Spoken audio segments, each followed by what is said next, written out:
Well, I got to tell you, And, Russ, and if obviously, you object to that, Cam, I'm sorry. Russ, I think you're going about it in a very odd fashion, and I would say you can't really want to differentiate that bad because you haven't stopped shooting non-serialized ammunition.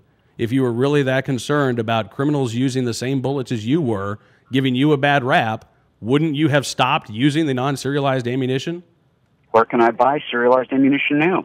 I don't know. Russ, you're the one who said you've produced thousands of rounds.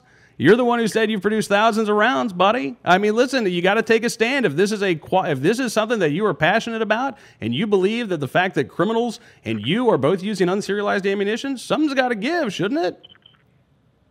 If I had the time to take up reloading like I did many years ago, and I had the space to put in one of the little desktop lasers to encrypt my own ammunition, I'd do it. It's a unique technology that separates me from the bad guys.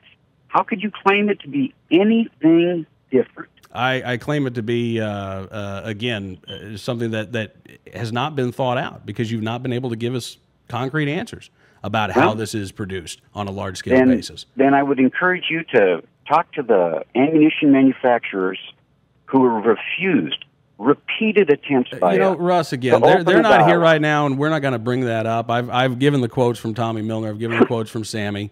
We'll talk to them. But again, I'm a big believer in individual responsibility. And if they say this hasn't worked, and again, I'm talking to you as a gun owner right now.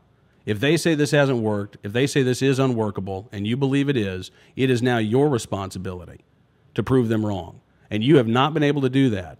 Your websites, your patent information, and your legislation all gloss over how this gets done. And if it were easy to get done, I've got to believe you'd be willing to talk about it.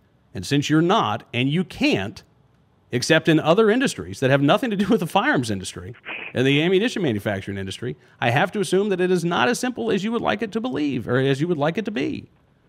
So I appreciate your time, Russ, and I'm glad that you could join us. But I got to tell you, I'm after talking to you, and I've talked to you for 40 minutes now, I am walking away more unconvinced than ever that the idea of ammunition encoding is feasible and would be a good thing for gun owners. And that's my personal opinion as a gun owner, as a consumer of ammunition. And I appreciate your opinion. And it's a wonderful country where we get to chat about this stuff in a public format and get input from everyone.